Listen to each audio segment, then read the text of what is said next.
Welcome to the Bald Brad Show. It is Thursday, February 29th, and Joe Biden, good old Joey, is still, is still the worst president in American history. Patriots, it's great to be back with you on this fine Thursday morning, and we're kicking the show off with a banger of a lead story today because Karine Jean-Pierre stood on the podium during yesterday's White House press briefing and told the American public that Joe Biden passes a cognitive test every single day with the rigors of the presidency. And we have the footage. She wasn't pressed just once, but twice regarding, well, if Joe Biden's going to take a physical, is he also going to take a cognitive test? Because this is a massive issue that America or Americans feel regarding our president in terms of his age and him not able to carry out the duties of the presidency. Here we go. Didn't take a mental fitness or a cognitive test during his physical this morning. So let me just say I did see Dr. O'Connor, and he stopped by my office earlier today after the president completed his physical this morning, as you all know. He was happy with how everything went, and as soon as he finishes completing the memo, it will be a robust, comprehensive memo. We will certainly share that with all of you, as we have done in the last 2 years. And look, you saw the president return to work. He took some of your questions not too long ago, and you saw he's going to continue to fight for the American people. In this particular instance, he was talking about fighting crime. So the president's going to continue that process. As it relates to, you were asking me about a cognitive test. As it relates to that, look, the president doesn't need a cognitive test. That is not my assessment. That is not my assessment. That is the assessment of the president's doctor. That is all. It's real. This is, look at her face. Come on. Oh, come on. Nobody believes that. Nobody in their right mind believes that this guy's all there. Come on. Also the assessment of the neurologist, who has also made that assessment as well. And, and you've heard us say this, and I'll reiterate this, the president's doctor has said, if you look at what this president, the president who is also the commander-in-chief, he passes a cognitive test every day, as he moves from one topic to another topic, understanding the granular level of these topics. You saw him talk about fighting crime today. Tomorrow he's going to go to the border. Next week he's going to give a State of the Union address. And so we have to keep that in mind. This is a very rigorous job, and the president has been able to do this job every day for the past 3 years. And let's not forget, he is also leading a historic presidency, which is also important to note in everything that we've been able to do. He's been able to get done over the past 3 years. Folks, I used to think the presidency was very rigorous too, right? You see the pictures of like George W. Bush when he went into the presidency and then when he came out, same with Barack Obama. I was like, wow, this must be a really stressful and rigorous job. If Joe Biden can do it, it's not that rigorous. And by the way, if this guy's so sharp, if he has so much stamina, like Karine Jean-Pierre says, why then do you make sure that he only does stuff between noon and 4 p.m.? According to the White House, which we've heard from, they say that that's when he's his sharpest. That's when he's at his best, is 4 hours out of the 24-hour day. So if he's so sharp, if he's so clear, if he's so transparent, why only show him out for like 4 hours? And of that 4 hours, we don't even see him the entire 4 hours. We got him for like 30 minutes and people are shouting questions at him. She follows up here. That there's been so much scrutiny, and you say there's no problem, he'd pass the test every day. Why not just have his doctor administer the test and then case closed? Because the Correct. doctor doesn't believe that he needs one, because including the neurologist doesn't believe he needs one. Look, I think folks need to understand that the president passes, again, a cognitive test every day. If you look at what a clinical cognitive test is actually, what it actually does, it is a 15-minute appointment that is administered by someone that most of the time people don't actually know, and the president has a team of doctors that is with him 24/7, and he is able to do the work every day that is rigorous, that is more rigorous than it would be for any 15-minute clinical appointment. And you think about the job growth, you think about the record small business action, you think about the bloom in that particular space of 16 million more small businesses have been created. You think about delivering historic investment. That has been done by a president who has to deal with these issues every day, again, on a granular level. And so his doctor, including the neurologist, do not believe that he needs one. That is their assessment. Go ahead, Jeff. Well, you gotta get some new doctors in there then. Let me tell you. I don't know where they got their MD license, their doctorate license, or whatever you want to call it. But somebody needs to check on those doctors then, and then get a follow-up on checking on Joey, because he ain't all there. We all know he's not there. I mean, hell, nobody believes that. There's a reason why you guys, like almost 90% of Americans, think Joe Biden's too old. And I don't think it has anything to do with his age. It's everything to do with his cognitive ability. It's not right to keep a gentleman that old, chauffeuring out there on the gurney like a puppet, when he's not capable of answering simple questions. I'm not saying cite the Declaration of Independence, which he struggled with one time. I'm not saying tell me what Article 3, Section 4 of the Constitution says. I'm not, Hey, bro, what years were you vice president? Just give me the years. Give me an interval of time here. Can't do it. How did your son die? He died in Iraq. He didn't. Hey, why are you looking for dead people in the crowd? I don't know. I see them. Why are you conversing with dead people? I don't know. It's great conversation. Like, come on. The guy's suffering. Okay, let's not make him suffer any longer for another 4 years. So here's a reporter following up regarding his cognitive ability, because hey, if he's so sharp, if he's so transparent, if he's so clear-minded, he's doing rigorous process here being the president, why not just do a cognitive test then and get it out of the way? We all know why. We all know why they won't do it. Here's a follow-up. Go ahead, Andrew. Thanks, Karine. On the matter of the president's physical, I know in years past, Dr. O'Connor has put out a memo to you that gets released to us. The president is the oldest person to ever serve as president, and I know that you've said he takes cognitive tests every day for doing the job, and Dr. O'Connor has said that he remains healthy enough to exercise his various responsibilities. Having said that, why is the president or your office not willing to make Dr. O'Connor available to us to answer questions here? Previous presidents have put their doctors up at that lectern. Why not this So a couple of things, Andrew, and the president said that they thought he was too young. So, you heard from the president, he talked about this when he was asked. And so, look, as it relates to Dr. O'Connor, look, this is someone who has served under Republican and Democratic presidents in the White House as a military physician, extensively in the field as well. And so he is well respected. And let's not forget, there was he did this with a team of 20. Folks, the question was, why not bring the team out here then? Why not bring the doctor out here so we can ask them questions and get down to what the heck's going on with this guy? Why is he fumbling with his words? Why is his teleprompter undefeated? Why is he taking the short stairs and not the long stairs? Why is he falling up a flight of stairs multiple times? Why is he forgetting his name? Why can't he remember key dates? Why this? Why that? Let's get some questions answered, but you guys, they're not going to do it. I've always said this, and I firmly do believe this is one of the greatest cover-ups we've ever seen in American history. The fact that you have a gentleman in office, an elected official, that cognitively is not capable of doing his job. They only highlight the key places during the time of day in which he's the sharpest and the most coherent. That's it. They're keeping this guy under wraps. I mean, he is in the basement. They got this guy locked and key. He's going to be doped up on something when he does the State of the Union. And that's speculation. I don't know for sure. There was rumors on the campaign trail that he had track marks up his arm, and that Jill Biden, somebody saw her feed him pills or something like that right before he went out to debate against Trump, which is why he looked sharp, air quotes. So we all know what's going on here. 20 doctors who participated in completing the president's physical at Walter Reed. So it wasn't just him. There were specialists that were part of this as well. And I think that's important to note. And I said at the beginning wait, let me finish.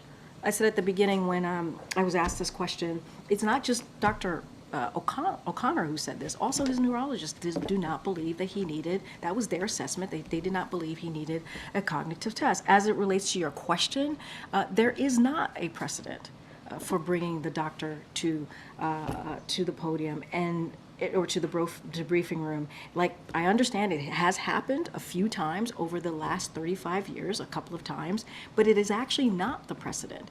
And so what Dr. O'Connor has done is he has put forward over the last 2 years a comprehensive, robust memo, as you just stated, that is sent to me, and then obviously we disseminate it to all of you, that lays out in parts. Okay, so she's gonna sit there and just ramble like she normally does. You guys remember when Donald Trump was being hounded to take a cognitive test? And he was talking all about it. And Donald Trump is just objectively sharper, clearer, more crisp in his language than Joe Biden is. Like, there's no denying that. Some people will try on the progressive left side of the aisle. But everybody wants a cognitive test from this guy, and they just won't do it. Again, we know why they won't do it. We know why the doctors aren't going up there. It's one thing to put something in writing and hide behind your writing, you mean your pieces of paper. Oh, well, the doctors say he's clear. The doctor says he's cognitively all there. As Joe Biden's drooling, just that's Joe. That's Joe. So you look at Joe drooling, passed out in his chair. He's supposed to be the sharpest, clearest guy you've ever seen in your life. Most stamina, the most energetic, passed out. And then you have the doctor sitting next to him going, no, he's fine. Completely fine. No, Joe Biden's alive right now. Joe Biden's clear as day. Ask him a question. Hey, Joe, what's up?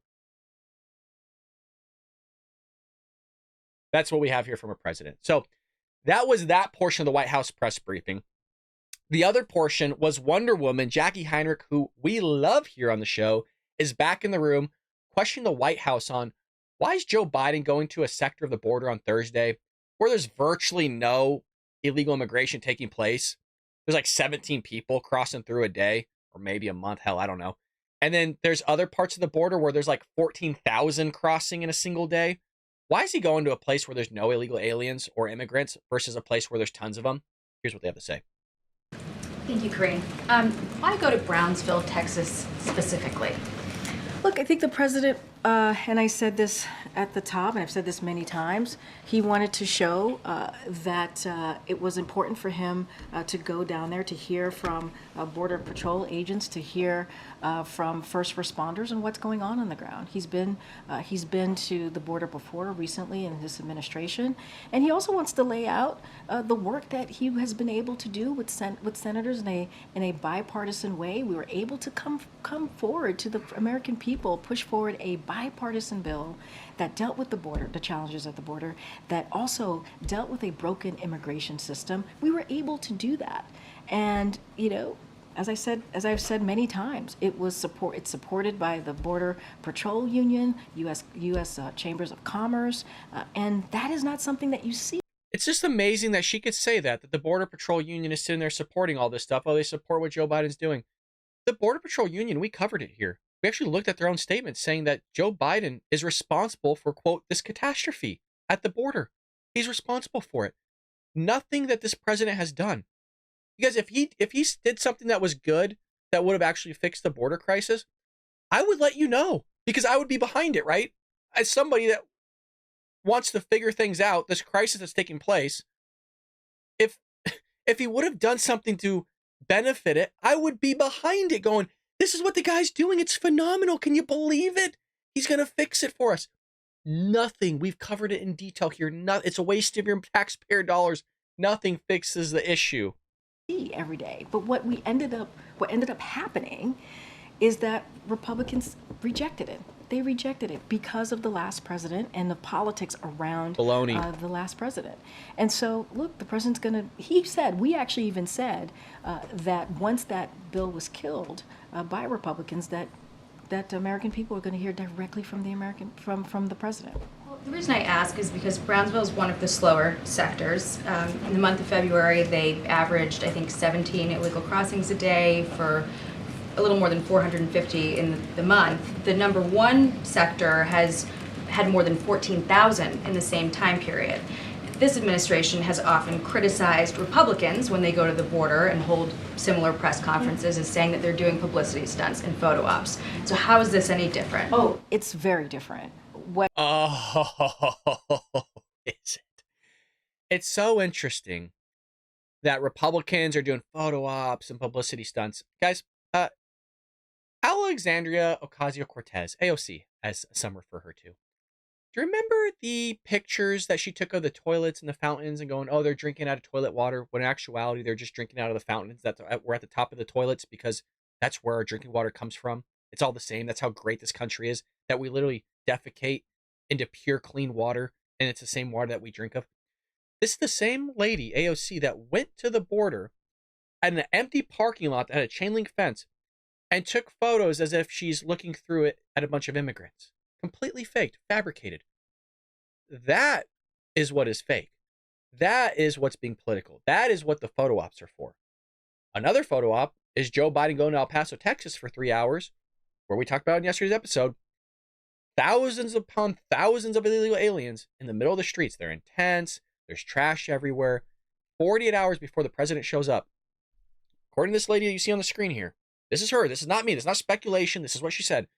It was a coincidence that thousands of people dispersed from the area, cleaned up the streets. Street sweepers coming through. Everything was spick and span. Hosed the place down. It was just a coincidence that all this happened 48 hours or 24 hours before Joe Biden shows up.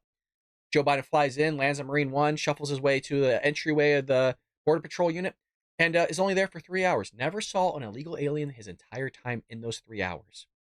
It's all coincidence, you guys. It's all happen chance. The same way this president, it's a rigorous process, you guys. He's doing a phenomenal job. He's clear as day. He's sharp. He's coherent. He doesn't need a cognitive test. He's handling everything at the border. Wild gaslighting.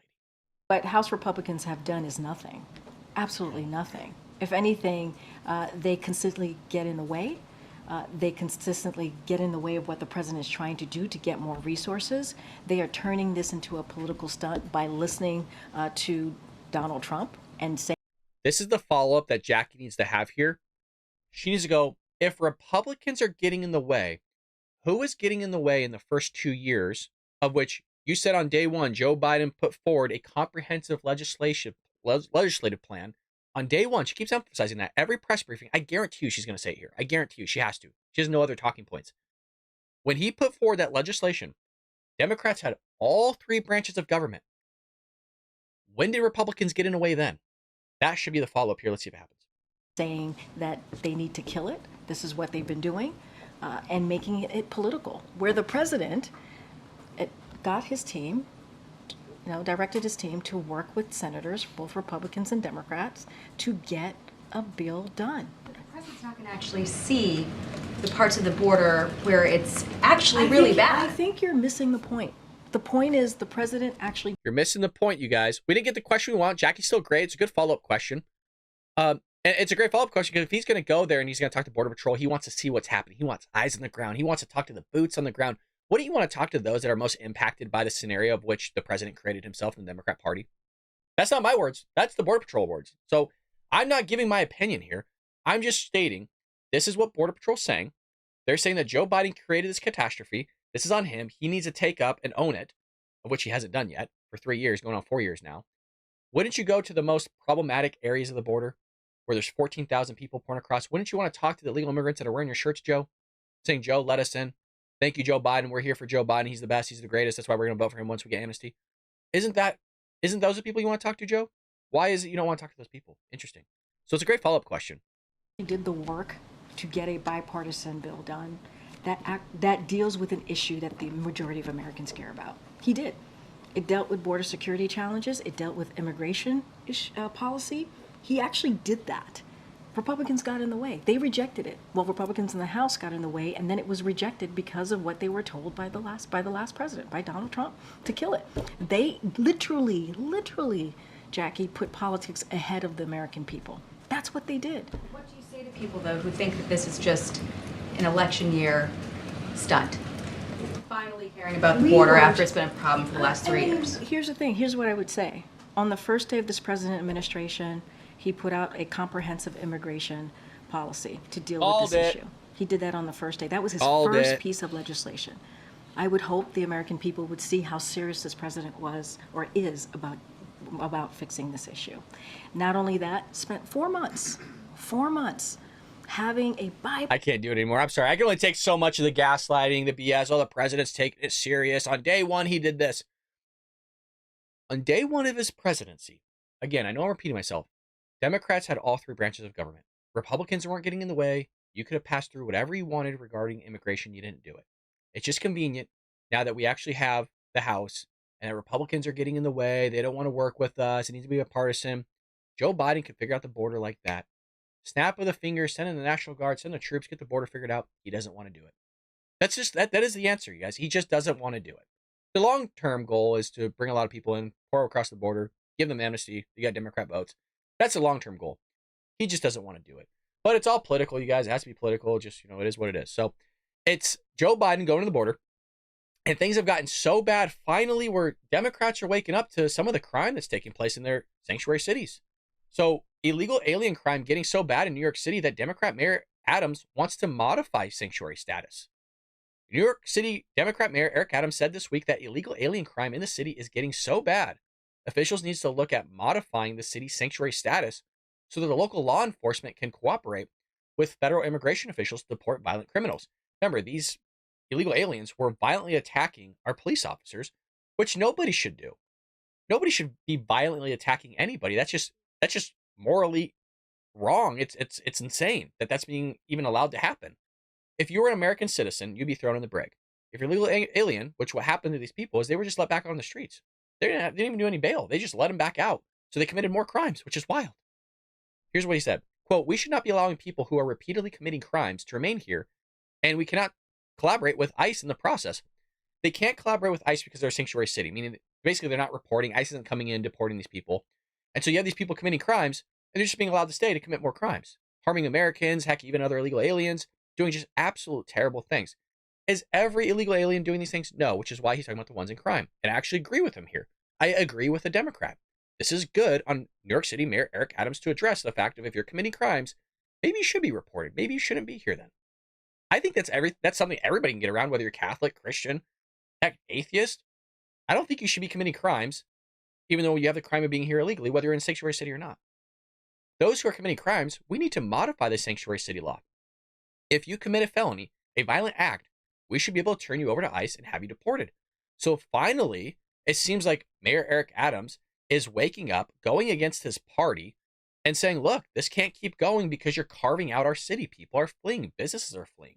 You see this with San Francisco. You see this with Portland, Oregon. You see this with Seattle, Washington. Businesses are getting out of there because not just from the illegal immigration with these sanctuary cities, but just from the crime. And not all the crime is happening from illegal aliens. Please understand that. A lot of this crime is just happening from Americans. But it's just kind of like a double whammy when not only are you committing a crime, but you also committed the crime in the first place of coming here illegally. Whether you like it or not, you shouldn't be committing crime. I think we can all, again, get behind that, regardless of your religious or political standpoint. Nobody should be harming other people. Nobody should be putting their hands on other people. Nobody should be committing crimes. So the Democrats just get upset because you're referring to illegal aliens. Americans do it too, but the difference is that that crime should have never been committed in the first place because of the laws on the books. By somebody being here, they're already breaking the law because they're not supposed to be here in the first place. In the same way, if we were to illegally immigrate to Canada, they wouldn't allow that. We'd be deported. So, I can't say much more than that. I feel like that's something a lot of people get behind. You shouldn't commit crimes. You shouldn't hurt people. You shouldn't be violent. You should act moral against people, feed them, clothe them, help them, but at the same time, also don't allow people to do criminal behavior. Well, speaking of criminal behavior, Hunter Biden faces backlash for claiming his father was never involved in business deals, possibly perjuring himself. What you're going to see, and we're going to play this video because I actually haven't seen it myself and it seems pretty damn good, is Hunter Biden, Joe Biden, James Biden, and their business partners, specifically Joe Biden and Hunter Biden, have changed the narrative and the language, as well as the White House, like Karine Jean-Pierre and Ian Sams, in terms of, well, I never knew anything about my son's business dealings, to, well, I might have talked to him and his associates about some things, like the weather, like I conversed with them, I communicated with them. And it just keeps morphing and changing, and that gets brought up in this video here. So we're going to go ahead and roll it together. Let's do it. No matter who you are, UCI Health is here for you. Let's bring in Jonathan Turley, constitutional law attorney and a Fox News contributor. So here's what Hunter Biden said in his opening statement. I did not involve my father in my business, not while I was a practicing lawyer, not in my investments or transactions, domestic or international, not as a board member, and not as an artist, never. That's pretty much word for word what Jim Biden said when he was testifying last week. Liars. Any reason to believe either one of them? Well, you'll notice he does not say that my father did not know about my business activities as he was flying on Air Force Two, for example. He has previously contradicted his father, who maintained throughout the campaign that he had no knowledge of his son's business dealings. Now, most of us believe that is now patently false, but you'll notice the nuanced language in all of this. I think that the Democrats did a disservice to themselves by coming out too quickly. You know, they came out in about an hour after the deposition had started, after Hunter Biden read that statement. So he had barely cleared his throat when they came out and said, okay, well, there's nothing here. And it left a lot of us sort of chuckling. It made it seem like he could pull out the severed head of Victor Shokin, and they would still say, well, thank you for being so forthcoming. I think we can move along now.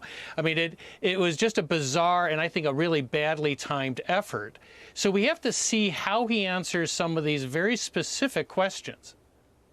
Really interesting. And as far as what we are hearing from Hunter himself, this is Hunter's statement on his dad's involvement, obviously at the center of all of this. I did not involve my father in my business, not while I was practicing lawyer, not in my investments or transactions, domestic or international, not as a board member and not as an artist, never.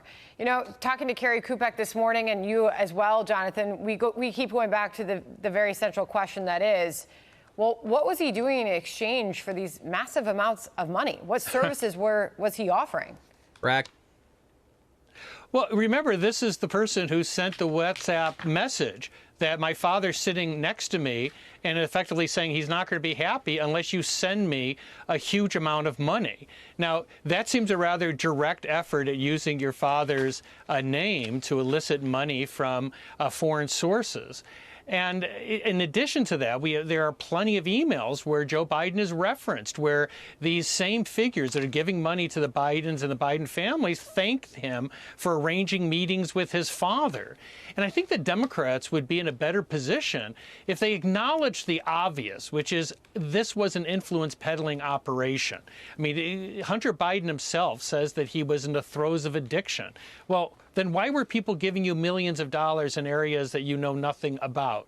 And the obvious answer is that he was influence peddling. The Bidens have been alleged to be influence peddlers for a long time. I've been writing about this family for about 10 years. So there's no surprise there. Now, you can contest whether there's impeachable evidence here, but I want to emphasize something else.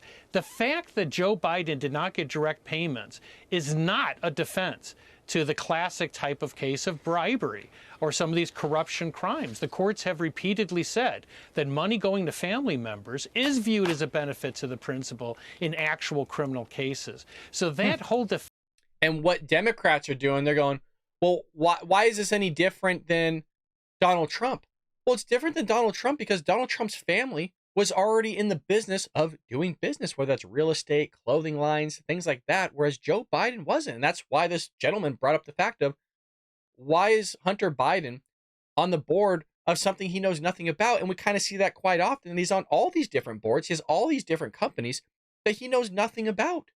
And again, he brought up Shokin of, well, Hunter Biden or Joe Biden, whoever can hold Shokin's head up, who's the prosecutor in Ukraine that was looking into corruption in Ukraine, specifically into Burisma Holdings, the natural gas company, and asking that very question of, why is this gentleman on the board of a natural gas company when the dude's never even sniffed natural gas, which is a big statement because that guy's snorting cocaine off a prostitute's buttocks. How is it this guy's on natural gas board? Oh, it's because maybe his father is the vice president.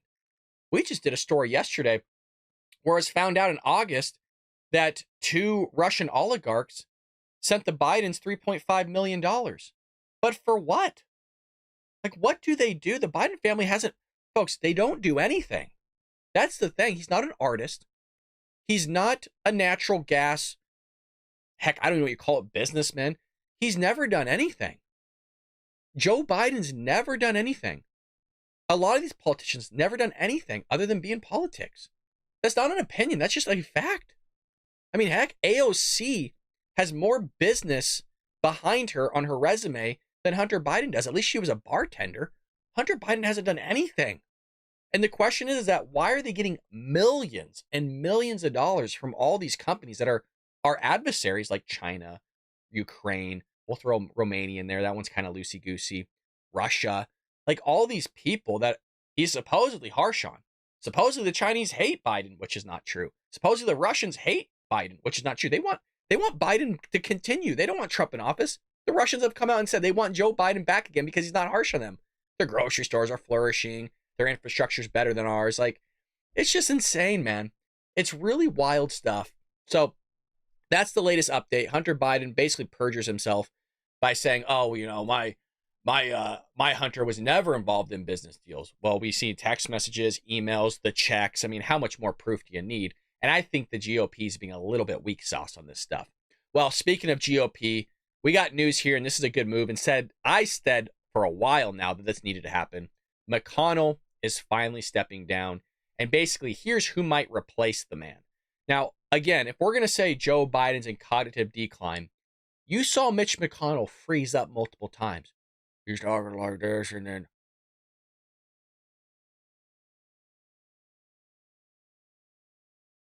like he can't move. So I said, look, if we're going to say this about Joe, we got to have linear logic. He needs to step down. The man's done a great service, but he needs to step down, and that's finally happening. So look, this is good.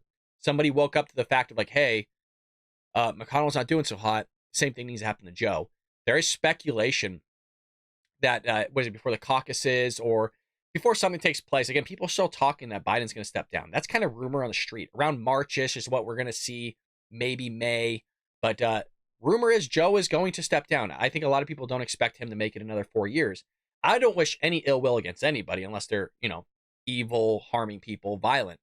But I don't want anything bad to happen to Joe Biden. He has a family, he's, you know, friends, stuff like that, you know. But he's just not all there. Same with McConnell. So McConnell announced on Wednesday that his intent to end his reign as GOP leader in the Senate, speculation about who will run to replace him, is a role quickly began to mount. So top list here, you have 3 Johns. You have John Thune, John Barrasso, and John Corn. I think that's how you say their names. I'm probably butchering that really bad. It's not my intention. But one is currently ranked second ranked Republican in the chamber, serving as minority whip, a role in which the holder performs head counts and rallies members of the party for votes and quorum calls.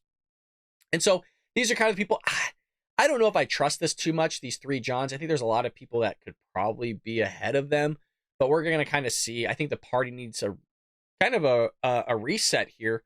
McConnell's kind of the old rule, kind of the old guard, and we're going to kind of see who steps up. But I just more or less wanted to give a shout out here to Mitch for, you know, his service. He's like the longest or the oldest senator ever or something like that, especially in a leadership position. So he's stepping down, so should Joe. And lastly, this one's wild and insane.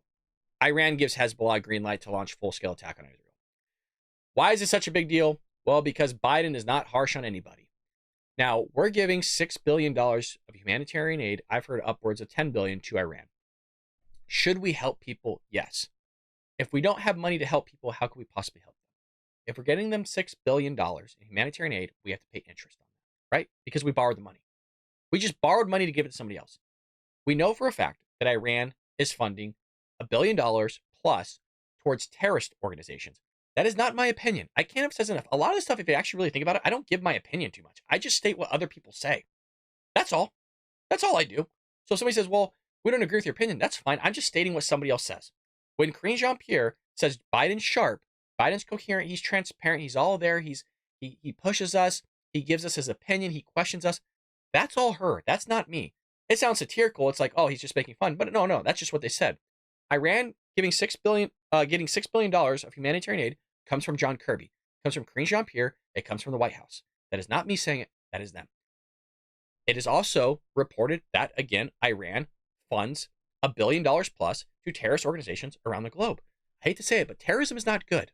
Terrorism, I think everybody can get behind, regardless of whoever you are. Catholic, Christian, atheist, Muslim, no matter who you are, Democrat, Republican, Independent, Green Party, progressive, leftist, whatever. I think we can all get behind the fact that terrorism is bad. Hurting people, blowing people up, biological warfare, all that stuff is bad. Probably not a good idea to free up money of humanitarian aid that's going to a country that then frees up $6 billion to pour in and fund more terrorist activities. I understand that money's going to humanitarian aid and people need that humanitarian aid. I fully understand that. But if you originally had $6 billion in your budget going towards helping people in your country, and you have another country saying, hey, don't worry about it. Here's $6 billion of our own money. You could take that out of your budget and kind of move that in other places because we just gave you a free $6 billion. And they might just very well go, oh, cool, we only had in our budget to spend $1 billion on terrorism. Well, now we have $6 billion free. Let's go ahead and spend it on this. And now you have this happening. My question is that why are we giving money to a country that slogan, according to the Ayatollah, the supreme leader, this is not my opinion, has come out and said it is not a slogan, it's a policy, death to America. That is not my words. I'm not even paraphrasing that. That is an exact statement. It is not a slogan. It is a policy that they want death to America, death to Western civilization. And they actually added Israel in there as well. So why are we giving money to a country that wants to wipe Western civilization off the face of the earth? That is, again, it sounds like my opinion. It is just a fact. This is what this regime wants. I'm not saying every Iranian person wants this. I'm sure there's Iranian people that, one, need help. They need humanitarian aid. That's a given. There's a lot of Americans that need help. There's a lot of Americans that need humanitarian aid. And we should help people. We should help our homeless. We should help people so they don't starve, so they don't sit in the cold, so they're not suffering. Like, this is all built into the cake. The fact that I have to come out and say, yes, we need to help people, and that we shouldn't give money to terrorists, I don't know why I feel like I have to defend myself in terms of that thinking, but I feel like I have to. Like, I feel like I'm now having to be more clear than ever, which you would think that it would be an obvious statement that we should help people. It would be an obvious statement of, obviously not everybody in Iran wants to fund terrorism, but the government does. I can't keep doing a show, folks, where I'm having to explain basic things of, we need to take care of people. We need to clothe people. We need to feed people. We need to help illegal immigrants, even though they're here illegally. Not all of them are bad. We need to help the children. We need to help the homeless. We need to help Iranians, but giving them $6 billion and then they're funding that to terrorism, we got to think twice about what we're doing here. Why don't we take our own food, buy it ourselves, even though this is what John Kirby portrayed, and send it to them rather than freeing it up? Like, maybe the United Nations out there might be a good idea. There's other avenues of helping people rather than shoring up $6 billion. So that's what's going on here. No need to read the article. Wild stuff coming from Iran. And a little bit of a tangent there. But folks, I hope you enjoyed this episode of the Bald Brad Show. We're going to have more coming tomorrow, more coming this weekend. Make sure you check out Jackie Heinrich on Instagram. She's freaking a Wonder Woman. We also got Philip Wegman of Real Color Politics that we love here. They're both supporting in honestly big ways, and I really do appreciate them both. And you also have Peter Ducey of Fox News and others out there. Make sure you show them love on social media, guys. Read their articles, give them the clicks. They're true American patriots themselves. They're doing a great work in, speaking up for Americans and getting truth out there to the public, whether you're Democrat or Republican. So with that being said, folks, hit that like and subscribe button. Leave us a short comment down below. If you want to become a member, it's right there. We got it all, folks. We got t-shirts. We got mugs. We got it all. With that being said, folks, I'll see you tomorrow here